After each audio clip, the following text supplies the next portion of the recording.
ಒಂದು ಘಟನೆ ಆದದ್ರ ಬಗ್ಗೆ ನಾನು ನಿಮಗೆ ಹೇಳಬೇಕು. ನನ್ನ ಸ್ನೇಹಿತ ಚೆನ್ನೈನಲ್ಲಿದ್ದ. ಅವನು ಆದಂಥ ಘಟನೆ ನನಗೆ ಹೇಳಿದಾಗ ಅದನ್ನು ಬರೆದು ಸುಮಾರು ಇಂಟರ್ನೆಟ್ಟಲ್ಲಿ ಹಾಕಿ ಒಂದು 12-13 ವರ್ಷ ಆಗಿರ್ಬೇಕು ನಾನು ಇಂಟರ್ನೆಟ್ಟಲ್ಲಿ ಹಾಕಿ.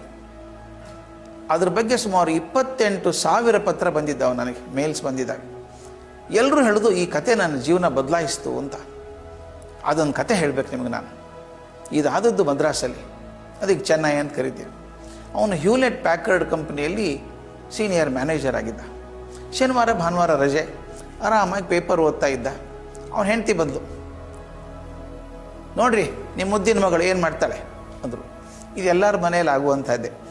ಮಗ ಅಥವಾ ಮಗಳು ಏನಾದರೂ ಒಳ್ಳೇದು ಮಾಡಿದರೆ ಅಪ್ಪ ಅಮ್ಮ ಇಬ್ಬರು ಅಭಿಮಾನಿ ಅಂತ ಹೇಳ್ತಾರೆ, ನನ್ನ ಮಗ ನನ್ನ ಮಗಳು ಅಂತ ಹೇಳ್ತಾರೆ. ಅವನೇನೋ ಕೆಟ್ಟ ಕೆಲಸ ಮಾಡಿದ್ರೆ ನೋಡಿ ನಿಮ್ಮ ಮಗ ನಿಮ್ಮ ಮಗಳು ಅಂತಾರೆ. ಯಾವಾಗ ಹೆಂಡತಿ ಬಂದು ನಿಮ್ಮ ಮಗಳು ಅಂದೋ ಏನೋ ತಕರಾರು ಇದೆ ಅಂತ ಗೊತ್ತಾಯಿತು. ನೋಡ್ದ, ಆ ಹುಡುಗಿ ಅಳ್ತಾಯಿತ್ತು. ಮಗಳು ಸಣ್ಣ ಹುಡುಗಿ, 6 ವರ್ಷ ಹುಡುಗಿ ಅಳ್ತಾಯಿತ್ತು. ಯಾಕೆ ಅಳ್ತಾಳೆ ಇವಳು ಅಂತ ನೋಡಿದ.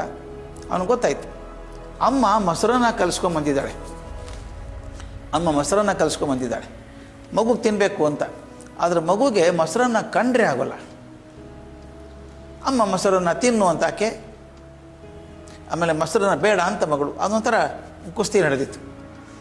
ಆಮೇಲೆ ಅಮ್ಮ ಹೇಳಿದರು, ಮೊಸರನ್ನ ತಿಂದೆ ಹೋದರೆ ನಿನಗೆ ಹಾಗೆ ಮಾಡ್ತೀನಿ ಅಂತ. ಅಳ್ತಾಯಿತ್ತು ಮಗು.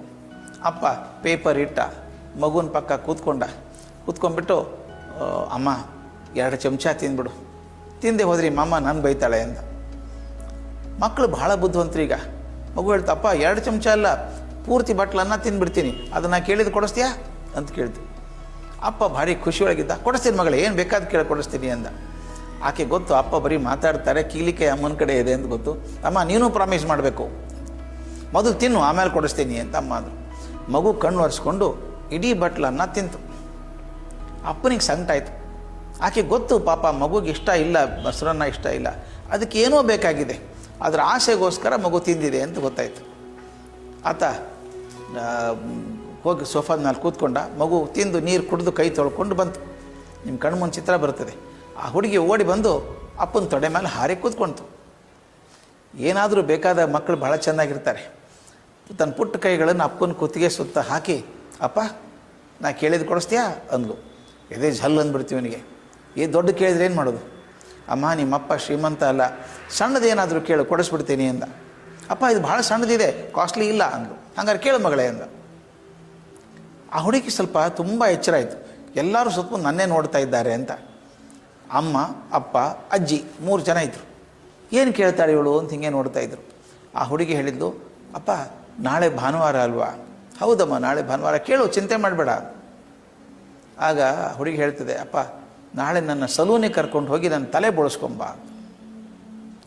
ಅಮ್ಮ ಅಜ್ಜಿ ನೆಲ ಬಿಟ್ಟು 3 ಅಡಿ ಮೇಲೆ ಹಾರಿದ್ರು. ಹುಡುಗಿ ತಲೆ ಬೋಳಿಸ್ಕೊಳ್ಳೋದಂದ್ರೆ ಏನು ಅಸಹ್ಯ, ಹೆಚ್ಚೆಚ್ಚು ಆಗಲ್ಲ ಅಂದರು. ಅಪ್ಪ ಕೇಳಿದೆ, ಯಾಕೆ ತಲೆ ಬೋಳಿಸ್ಕೊತೀಯ ನೀನು ಅಂದ. ನನಗೆ ಗೊತ್ತಿಲ್ಲ, ನಾನು ಬೇಕು ತಲೆ ಬೋಳಿಸ್ಕೊತೀನಿ. ಅಪ್ಪ ಅಂದ, ಚೆನ್ನಾಗಿ ಕಾಣಿಸಲ್ಲ ಮಗು, ಗುಂಡು ಮುಖ, ದೊಡ್ಡ ಕಣ್ಣು, ಉದ್ದು ಕೂದಲು ಚೆಂದ ಅಲ್ವಾ, ಹುಡುಗಿ ತಲೆ ಬೋಳಿಸ್ಕೊಂಡ್ರೆ ಚೆನ್ನಾಗಿರುತ್ತಾ ಅಂತ. ಇರುತ್ತೋ ಇಲ್ಲೋ ಗೊತ್ತಿಲ್ಲ, ನಾನು ಬೋಳಿಸ್ಕೋಬೇಕು. ಅಪ್ಪ ಆಗಲ್ಲ ಅಂದ. ಅಳೋಕ್ಕೆ ಶುರು ಮಾಡ್ತು ಹುಡುಗಿ.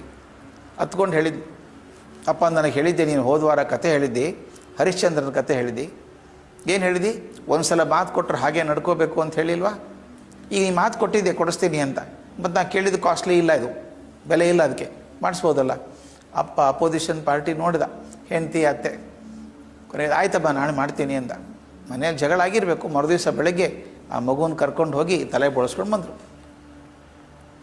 ಚಿತ್ರ ಕಾಣ್ತಾ ಇತ್ತು ಮಗು. ಮುಂದಿನ ಮರುದಿನ ಸೋಮವಾರ ಮಗು ಶಾಲೆಗೆ ಹೋಗಿ ರೆಡಿ ಆಯಿತು. ಒಳ್ಳೆ ಯೂನಿಫಾರ್ಮು, ಹೆಗಲಿಗೊಂದು ಚೀಲ, ಪುಸ್ತಕದ ಚೀಲ, ವಾಟರ್ ಬಾಟ್ಲು, ಟಿಫಿನ್ ಕ್ಯಾರಿಯರು, ಬೋಳ್ತಲೆ. ಅಪ್ಪ ಕಾರಲ್ಲಿ ಕರ್ಕೊಂಡು ಹೋಗಿ ಮಗುನ ಶಾಲೆ ಹತ್ತಿರ ಬಿಟ್ಟ. ಆಕೆ ನಡ್ಕೊಂಡೋಗಿ ಗೇಟ್ ಹತ್ತಿರ ನಿಂತ್ಕೊಳ್ತು. ಒಳಗೆ ಹೋಗೋ ಆಕೆ ನೋಡೋಕ್ಕಾಗ್ತಾ ಇಲ್ಲ ಅವನಿಗೆ. ಒಳಗೆ ಹೋಗು ಅಂದ. ಇಲ್ಲಪ್ಪ ನನ್ನ ಫ್ರೆಂಡ್ ಬರ್ತಾನೆ, ಕಾಯ್ತೀನಿ ಅಂದು. ಅದು ಯಾವ ಫ್ರೆಂಡಪ್ಪ ಅವನು, ನೋಡೇ ಬಿಡ್ತೀನಿ. ತಾನೂ ಕೂತ್ಕೊಂಡ ಕಾರಲ್ಲಿ. 1 ನಿಮಿಷಕ್ಕೆ ಇನ್ನೊಂದು ಕಾರ್ ಬಂತು ಇದ್ರ ಹಿಂದೆ. ಅದರಿಂದ ಹುಡುಗ ಹೇಳಿದ, ಪುಟ್ಟ ಹುಡುಗ, ಇದೇ ವಯಸ್ಸಿನ ಹುಡುಗ, ಅದೇ ಥರದ ಯೂನಿಫಾರ್ಮು, ಅದೇ ಥರದ ಚೀಲ, ಅದೇ ಥರದ ವಾಟರ್ ಬಾಟ್ಲು, ಟಿಫಿನ್ ಕ್ಯಾರಿಯರು, ಅವನದು ಬೀಳ್ತಲೆ. ಆ ಹುಡುಗ ನಡ್ಕೊಂಡೋಗಿ ಹುಡುಗಿ ಹತ್ರ ಮಾತಾಡ್ತಾ ಇದ್ದ. ಇವನಂದ, ಶಾಲೆ ಯೂನಿಫಾರ್ಮ ಚೇಂಜ್ ಆಯಿತು ಏನೋ, ಯಾಕೆ ಇದು ಇಬ್ಬರು ತಲೆ ಬೋಳಿಸ್ಕೊಂಡಿದ್ದಾರೆ ಇವರು ನೋಡ್ತಾ ಇದ್ದ. ಆಗ ಹಿಂದಿನ ಕಾರಲ್ಲಿ ಒಬ್ಬರು ಮಹಿಳೆ ಕಾರ್ ಓಡಿಸ್ಕೊಂಬಂದ್ರಲ್ಲ, ಆಕೆ ಹೊರಗೆ ಬಂದರು. ಆಕೆ ಕಣ್ಣಲ್ಲಿ ನೀರಿತ್ತು. ಆಕೆ ನಿಧಾನಕ್ಕೆ ಇವನ ಕಡೆ ಬಂದರು, ಹುಡುಗಿ ಅಪ್ಪನ ಕಡೆ ಕೈ ಮುಗಿದು, ಸರ್ ಆ ಹುಡುಗಿ ನಿಮ್ಮ ಮಗಳ ಅಂತ ಕೇಳಿದ್ರು. ಹೌದು ನನ್ನ ಮಗಳಕ್ಕೆ ಅಂತ. ತಕ್ಷಣ ಆಕೆ ಹೆಣ್ಮಗಳು ಹೇಳಿದರು, ಸರ್ ಮಗಳಲ್ಲ ಸರ್, ಅದು ಎಷ್ಟು ಜನ್ಮ ನೀವು ದೇವರನ್ನು ಪ್ರಾರ್ಥನೆ ಮಾಡಿದ್ರೋ ಗೊತ್ತಿಲ್ಲ, ಭಗವಂತ ನಿಮಗೆ ದೇವತೆಯನ್ನು ಕರುಣಿಸಿದ್ದಾನೆ, ಆ ಮಗು ಅಲ್ಲ ಸರ್ ದೇವತೆ ಆಕೆ ಅಂತ. ಇವನು ಆಕೆನ ಮಾತೇ ಕೇಳಿಸ್ಕೊತಾ ಇಲ್ಲ. ಅಲ್ಲ ರೀ ಆ ಹುಡುಗ ನಿಮ್ಮ ಮಗನ ಅಂತ ಕೇಳ್ದ. ಹೌದು ಅಂದ್ಲಕ್ಕೆ. ಏನು ವಿಚಿತ್ರ ನೋಡ್ರಿ ಅಂದವನು. ಶನಿವಾರ ದಿವಸ ನನ್ನ ಮಗಳು ಹಠ ಹಿಡಿದ್ಲು ಅಂತ ಹೇಳಿ ನಿನ್ನೆ ಭಾನುವಾರ ಹೋಗೋಕ್ಕೆ ತಲೆ ಬೋಳಿಸ್ಕೊಂಡ್ಬಂದೆ, ಈಗ ನೋಡಿದ್ರೆ ನಿಮ್ಮ ಹುಡುಗನೂ ಹಾಗೆ ಮಾಡಿದ್ದಾನೆ, ಏನು ವಿಶೇಷ ಅಂತ ಕೇಳಿದ. ಮೊದಲೇ ಆ ತಾಯಿ ಅಳ್ತಾ ಇದ್ರಲ್ಲ, ಈತ ಹಿಂಗೆ ಕೇಳಿದ ತಕ್ಷಣ ನೆಲದ ಮೇಲೆ ಕೂಸದು ಕುಳಿತು ಬಿಕ್ಕಿ ಬಿಕ್ಕಿ ಅಳೋಕೆ ಶುರು ಮಾಡಿದ್ರು. ಇವನಿಗೆ ಗಾಬರಿ ಆಯಿತು. ಸಾರಿ ನಾನು ತಪ್ಪು ಹೇಳಿದ್ದೆ, ಏನಾದರೂ ಮನಸ್ಸಿಗೆ ನೋವಾಯ್ತಾ ಅಂತ. ಏನಿಲ್ಲ ಸರ್, ನನಗೆ ತಡ್ಕೊಳ್ಳೋಕ್ಕಾಗಲಿಲ್ಲ ಭಾವನೆಗಳನ್ನು, ಕ್ಷಮಿಸ್ಬೇಕು ಅಂತ ಕಣ್ಣು ಒರೆಸ್ಕೊಂಡು ಹೇಳಿದ್ರಾಕೆ. ಆತ ನನ್ನ ಒಬ್ಬನೇ ಮಗ ಸರ್, ಹುಟ್ಟಿದ್ದು ಒಂದೇ ಅದು. 3 ವರ್ಷಗಳಿಗೆ ಜ್ವರ ಬರ್ತಾಯಿತ್ತು ಅವನಿಗೆ, ಔಷಧಿ ಕೊಡಿಸಿದ್ವಿ ಕಮ್ಮಿ ಆಗ್ತಾಯಿತ್ತು. ಈಗ 1 ವರ್ಷದಿಂದ ತುಂಬ ಜಾಸ್ತಿ ಆದಾಗ ಡಾಕ್ಟರ್ ಕಡೆ ಪರೀಕ್ಷೆ ಮಾಡಿದಾಗ ಹೇಳ್ತಾರೆ, ನಿಮ್ಮ ಮಗನಿಗೆ ರಕ್ತದ ಕ್ಯಾನ್ಸರ್ ಇದೆ, ಇನ್ನು ಬದುಕೋ ಜಾಸ್ತಿ ಇಲ್ಲ, ಅವನು ಬಹಳ ಹೆಚ್ಚು ಅಂದರೆ ಇನ್ನೊಂದು 2 ತಿಂಗಳು 3 ತಿಂಗಳು ಬದುಕ್ತಾನೆ, ಅವನಿಗೆ ಕೆಮೊಥೆರಪಿ ಟ್ರೀಟ್ಮೆಂಟ್ ಶುರು ಮಾಡಬೇಕು ಅಂತ ಹೇಳಿದ್ದಾರೆ. ನಮ್ಗೆ ಗಾಬರಿ ಆಗೋಯ್ತು ಸರ್.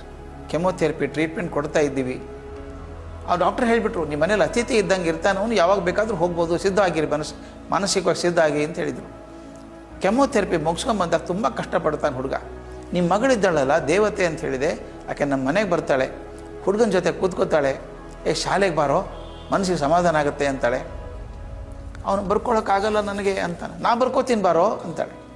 ಮೊನ್ನೆ ಶುಕ್ರವಾರ ದಿವಸ ಅಂತಾನು ಡಾಕ್ಟ್ರು ಕೂಡ ಆಸೆ ಬಿಟ್ಟಿದ್ರು. ಈ ಹುಡುಗಿ 1 ತಾಸು ನನ್ನ ಮಗನ ಹತ್ರ ಕೂತ್ಕೊಂಡು, ನೀ ಶಾಲೆಗೆ ಬಾರೋ ಸೋಮವಾರ, ಆರಾಮ್ ಅನಿಸುತ್ತೆ ಅಂತ. ನನ್ನ ಮಗ ಹತ್ಕೊಂಡು ಹೇಳ್ದ, ಇಲ್ಲ ನಾನು ಬರೋಲ್ಲ, ನಗುತ್ತಾರೆ ನಾನು ನೋಡಿ ಅಂತ. ನಿಮ್ಮ ಮಗಳು ಏನು ಮಾಡಿದ್ಲು ಗೊತ್ತಾ, ತನ್ನ ಪುಟ್ಟ ಕೈಯನ್ನು ನನ್ನ ಮಗನ ಕೈ ಮೇಲೆ ಹಾಕಿ, ನಾ ಪ್ರಮಾಣ ಮಾಡಿ ಹೇಳ್ತೀನಿ ಬಾರೋ, ನೀನು ನೋಡಿ ಯಾರೂ ನಗಲ್ಲ, ನನ್ನ ನೋಡಿ ನಕ್ಕರೂ ಅಡ್ಡಿ ಇಲ್ಲ, ನಿನ್ನ ನೋಡಿ ನಗಲಾದಾಗ ಮಾಡ್ತೀನಿ ಬಾ ಅಂದರು. ಆಕೆ ಮಾತು ನಂಬಿಕೊಂಡು ನನ್ನ ಮಗ ಮೊಟ್ಟ ಮೊದಲ ಬಾರಿಗೆ ಶಾಲೆಗೆ ಬಂದಿದ್ದಾನೆ. ನನ್ನ ಕಾರಲ್ಲಿ ಬರಬೇಕಾದ್ರೆ ಗೇಟ್ ಹತ್ರ ನಿಮ್ಮ ಮಗಳನ್ನು ನೋಡಿದೆ. ಆಕೆ ಬೋಳು ತಲೆ ನೋಡಿದ ತಕ್ಷಣ ನನಗೆ ಅರ್ಥ ಆಯಿತು, ಇದು ನನ್ನ ಮಗನಿಗೋಸ್ಕರ ನಿಮ್ಮ ಮಗಳು ಮಾಡಿದಂಥ ತ್ಯಾಗ ಅಂತ ಗೊತ್ತಾಯಿತು. ಅಪ್ಪನಿಗೆ ಗಾಬರಿ ಆಗೋಯ್ತು. ಮುಖವನ್ನು ಕೈಯಲ್ಲಿ ಹಿಡಿದು ಬಿಕ್ಕಿ ಬಿಕ್ಕಿ, ಅತ್ತ ಅಮ್ಮ, ಈ ಜನ್ಮದಲ್ಲೇನೋ ನನ್ನ ಮಗಳಾಗಿ ಹುಟ್ಟುಬಿಟ್ಟಿದ್ದೀಯಮ್ಮ, ನೀನು ಮುಂದಿನ ಜನ್ಮದಲ್ಲಿ ಮಗಳಾಗಿ ಹುಟ್ಟಬೇಡ, ತಾಯಿಯಾಗಿ ಹುಟ್ಟಿ ಮತ್ತೊಬ್ಬರನ್ನ ಅಕಾರಣವಾಗಿ ಪ್ರೀತಿ ಮಾಡೋದು ಹೇಗೆ ಅಂತ ಕಲಿಸ್ಕೊಡು ಅಂತ ಕೇಳಿದ್ದಂತೆ. ನಾವೆಲ್ಲರೂ ಹಾಗೆ ಇದ್ವಿ ಸ್ವಾಮಿ, ಸಣ್ಣವರಿದ್ದಾಗ ಎಲ್ಲ ಹಂಚ್ಕೊಂಡು ಬದುಕ್ತಾ ಇದ್ವಿ. ಒಂದು ದಿವಸ ಅಮ್ಮ ಹೇಳಿದರು, ನಿನ್ನ ಡಬ್ಬದಲ್ಲಿ ಸ್ವೀಟ್ ಹಾಕಿದ್ದು ಎಲ್ಲರೂ ಕೊಟ್ಟು ಬರಬೇಡ, ಬೇರೆ ಕೂತಿಂದು ಬಾ, ಬೇರೆ ಕೂತಿಂದು ಬಂದೆ. ನಿನ್ನ ಪುಸ್ತಕ ಅವನಿಗೆ ಕೊಡಬೇಡ, ಅವನಿಗೂ ಅಷ್ಟೇ ಮಾರ್ಕ್ಸ್ ಬರುತ್ತೆ. ನಿನ್ನ ಆಸ್ತಿ ತಮ್ಮನಿಗೆ ಹೇಳಬೇಡ, ಬೇಡ ಬೇಡ ಬೇಡ ಬೇಡ ಅಂದು ಸಣ್ಣ ದ್ವೀಪ ಆದಂಗೆ ಆಗ್ಬಿಟ್ಟಿದ್ದೀನಿ ನಾನು. ಎಲ್ಲಿವರೆಗೂ ನಾನು ಒಬ್ಬನೇ ಆಗ್ತೀನೋ ಯಶಸ್ಸು ನನಗೆ ಕನಸಾಗ್ಬಿಡುತ್ತದೆ. ಎಲ್ಲಿ ಹಂಚಿಕೊಂಡು ಬದುಕ್ತೇನೋ ಆಗುತ್ತೆ. ಅಂದರೆ ಎಲ್ಲರೂ ಸನ್ಯಾಸಿಗಳಾಗಬೇಕು ಅಂತ ನಾನು ಹೇಳ್ತಾ ಇಲ್ಲ, ಚೆನ್ನಾಗಿ ಬದುಕಿ ಪ್ರಾಮಾಣಿಕವಾಗಿ ಗಳಿಸಿ. ಆದರೆ ಪಕ್ಕದಲ್ಲೇ ಕುಳಿತಂಥವರ ಕಣ್ಣಲ್ಲಿ ಒಂದು ಹನಿ ನೀರು ಬಂದಾಗ ವಸ್ತ್ರ ತೆಗೆದು ಒರೆಸುವಷ್ಟಾದರೂ ಮನುಷ್ಯತ್ವ ಬರದೇ ಹೋದರೆ ನನ್ನ ಜೀವನಕ್ಕೆ ಯಾವ ಅರ್ಥನೂ ಇಲ್ಲ. ಅದಕ್ಕೆ ಸಾಕ್ರೆಟಿಸ್ ಭಾಳ ಚಂದ ಹೇಳ್ತಾನೆ, ಯಶಸ್ಸಿನ ಜೀವನ ಯಾವುದು ಅನ್ನೋದು ಕಡೆ ಮಾತು ಹೇಳ್ತಾನೋ. ಯಾವುದು ಅಂದರೆ, ನೀವು ಸತ್ತಾಗ ಎಷ್ಟು ಜನ ಅಳುತ್ತಾರೋ ಅದ್ರ ಮೇಲೆ ನಿಮ್ಮದು ಯಶಸ್ಸು ಗೊತ್ತಾಗ್ತದೆ ಅಂತ. ನೀವು ಸತ್ತಾಗ ಎಷ್ಟು ಜನ ಬಂದು ಅಳುತ್ತಾರೋ ಅದ್ರ ಮೇಲೆ ನಿಮ್ಮ ಯಶಸ್ಸು ಗೊತ್ತಾಗ್ತದೆ ಅಂತ.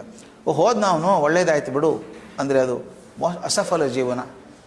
ಆದರೆ ಇರಬೇಕಾಗಿತ್ತು 4 ವರ್ಷ ಅವನು ಒಳ್ಳೆ ಮನುಷ್ಯ ಅಂತ ಜನ ಅನ್ನೋದಾದರೆ ಅದು ಯಶಸ್ಸಿನ ಜೀವನ. ಸೊ ಯಶಸ್ಸು ಅನ್ನೋದು ನನ್ನ ಪರಿಶ್ರಮದಿಂದ, ನನ್ನ ಜೀವನೋತ್ಸಾಹದಿಂದ, ನನ್ನ ಸಾಮಾಜಿಕ ಕಳಕಳಿಯಿಂದ ಬರಬೇಕಾದದ್ದು.